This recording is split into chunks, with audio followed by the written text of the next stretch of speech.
Hello everybody, today we are talking about the Space Wolves. The Space Wolves are the 6th Legion of the Emperor's Space Marines, and they are led by the Primarch Leman Russ. I believe they have a different name that they go by on their homeworld. We're not paying attention to that. Today we're going to be using a couple different kits, and that will include some fun stuff from the World Eaters, so that's going to be kind of interesting. I had an idea with some of these Stormcasts with the shields. Those are the Annihilators, I believe. So we got those.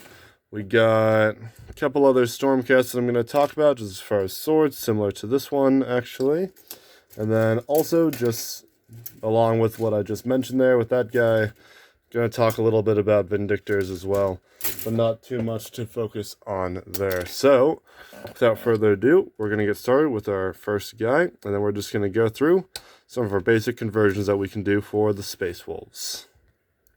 So Space Wolves are going to have a couple different elements of their theming. The main two are going to be the Viking elements and the Wolf elements. So the Wolf elements mainly just going to be adding in some teeth from different beasts, and then maybe some pelts if you got them lying around from any Chaos miniatures.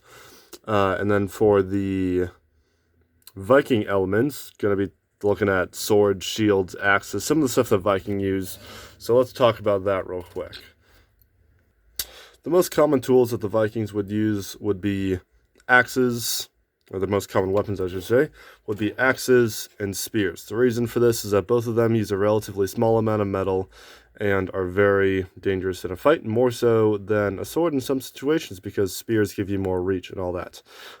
Swords were also much harder to make in that period and would usually be made of a lower carbon steel and sometimes a high carbon steel, but that would be a little bit rarer in that early medieval period. So with that, sourcing from kits, of course, we always have swords. When doing swords with Space Wolves, I always advise cutting off some of these areas. The Viking swords would be earlier age. You kind of see a direct inspiration from the Roman gladius to the Roman spatha, which was a little bit of a longer cavalry sword. And then you can see the development between that and the Viking style blades, and then from those into the medieval one-handed swords and then the two-handed swords. So it keeps on getting longer as it goes and more pronounced crossguard. But the Vikings did not have that pronounced crossguard, so if you cut that off, you can get a much nicer looking or more Viking-esque sort of blade, a little bit more Roman-esque as well if that's what you're going for, but we're not talking about Ultramarines today. With axes, chain axes are great.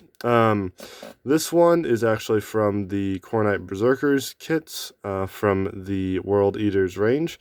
I cut away some of this Chaos iconography that was on the inside of the blade, and I still want to keep this very vicious, angry looking weapon here, because the Space Wolves, after all, are the executioners of the Emperor and are the guys that you throw out a problem when you have almost nothing else that'll take care of it. So chain axes from the World Eaters are great.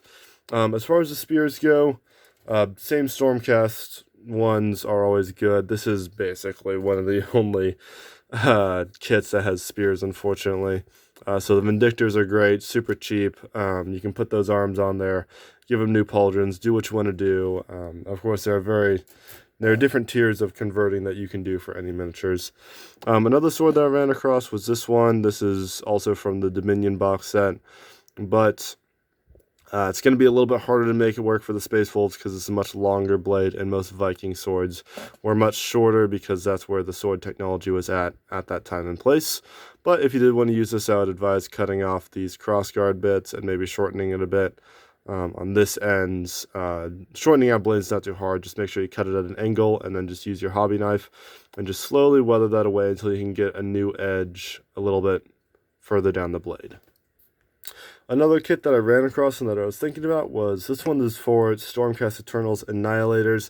They have this very nice round shield, just like the Vikings had. The Vikings actually was a little bit flatter than this one is, but so there aren't a whole lot of shield like that. So any round shield is going to look pretty good, especially if you shave away some of that iconography like we did in a previous video with our Dark Angels army miniatures. But if you can get a few of these shields, if you build them as the Annihilators with these two hammers, the big two-handed hammer, as opposed to this one, you'll have 4 shields left over from this one kit. If you have any friends that play Stormcast Eternals, definitely ask them about some of these bits and some of those ones from the Vindictors that we talked about earlier. These shields are there's also going to be a circular shield that comes in the new flying Stormcast from the new Skaven Tide, or whatever it's called, box set. That one also has some nice circular shields, so definitely look into that if you're intending on picking that up, or if you have a friend that's picking them up, maybe talk to him about, trading or, buying it off of him, whatever you want to manage there. So with that, we're going to go ahead and start putting together our miniature. So for the basic weapons, I just added that same chain axe from earlier. Of course, you're probably not going to put these across the board on your entire army, but it's a really nice thing to just have on a couple of them that'll stand out and really look nice in the rest of the crowd that might be armed with chain swords or whatever else you want to add. For the other arm, I just put a pretty standard. This is a bolt pistol, Primaris bolt pistol specifically. This arm, as I said, is from the World Eaters, but it blends in well enough so that it still works out.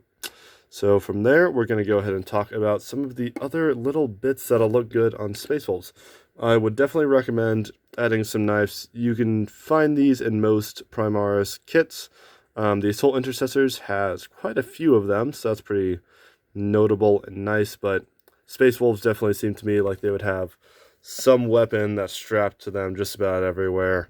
They'll definitely always have a backup of a backup of a backup. Speaking of backups, these two smaller knives are from the Infiltrators kit, I believe, and you should get a good number of extra ones to add to any of them. For this one, I'm actually going to add that to the pauldron of my guy today, because I figure that'll look pretty nice by the end. And then for the heads, I just found this one. It looks pretty aggressive and angry, and I think that fits pretty well with the Space Wolves theme. I will also say there are a couple of Space Wolves specific kits. They are old Marines, but they do have very nice special helmets and special weapons. If you want to mix that into your army, I would definitely advise maybe getting one of each of those just to get those bits that you can sprinkle about. It is a bit of an investment, to get a $50 or $60 kit just for the bits, but they are pretty good bits, and you can sprinkle those throughout your army and really give it a good Space Wolves feel. So with that said, we're going to go ahead and put some of those elements on, and then we will be able to close out for today. So here is our finished Space Wolf by the end. I have a few quick notes here. Just for some nice little storytelling details, I have a Crux Terminatus on that one shoulder, so maybe he served as a Terminator at one point.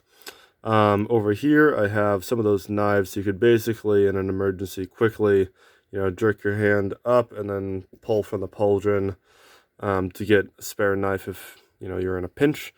The other knife is actually in a more historical position. Often the Vikings would have their knives run parallel to their belts so that you could basically, reach your hand back and then draw forward and already have the knife indexed backwards with the blade in this position. Excuse to pull out the pipe, haha. And then that's how they would usually fight with it. So nice detail, put the knife facing with the blade facing backwards, straight back, and the handle facing forward. Then of course got that chain axe, it's head in an aggressive position, and that's basically all the notes that I have about that today. Just as a quick other notes, I mentioned that the World Eaters kit has some nice axes and such. It also has some nice spikes on some of those power packs. An idea that I had with the Space Wolf was actually clipping the skull off of the Imperialis in the middle there, and then actually putting a spike facing down there, kind of like it was either a necklace hanging from this top collar piece, gorget, in the middle of those wings, just as a, to mix it up a little bit. The Dark Angels usually have a sword right there in a lot of their artwork. Maybe the Space Wolves have a trophy from one of the one of their many, many kills of the great beasts of Fenris. But yeah, those spikes are all over some of these power packs and stuff. You can definitely clip it off, shave that down so you can barely notice that there's anything there, and then add that on there. Some of these chains, you know, if you want to have a really gritty feel to them, also, I bet could be really nice if you just take off that cornite detail there. And then, you know, same thing with those on some of these other sprues, some nice skulls on those. Also some really good, like, gritty, you know, angry looking chain swords, sorry. If you just shave off some of that cornite detailing, you could definitely put that on a Space Wolf for some really aggressive, dangerous looking weaponry. The Space Wolves are loyalists, but some of those really vicious details might look really nice in the end. So I definitely recommend some of that. Give them a lot of extra knives and weapons. Some detailing is always good there. And that's about all I have to say today. Tell me if I should paint this guy up similarly to how I did this Terminator, or the Librarian from Indomitus, in that more modern Space Wolf scheme, or if I should do it in the Heresy color scheme. I haven't quite decided, but maybe I'll put that in a short when I eventually paint this guy up. Besides that, put a thumbs up on the video, put a comment in the comment section, tell me what chapter, legion, or completely other faction I should do. We will be doing Space Marines for a while, but eventually we'll get to some of the other factions once the channel grows a little bit and we can invest in some of those kits. Besides that, though, just subscribe to the channel if you haven't already. Tell us what else you want to see, and have a wonderful day. And keep on hobbying. I'll see you guys in the next video.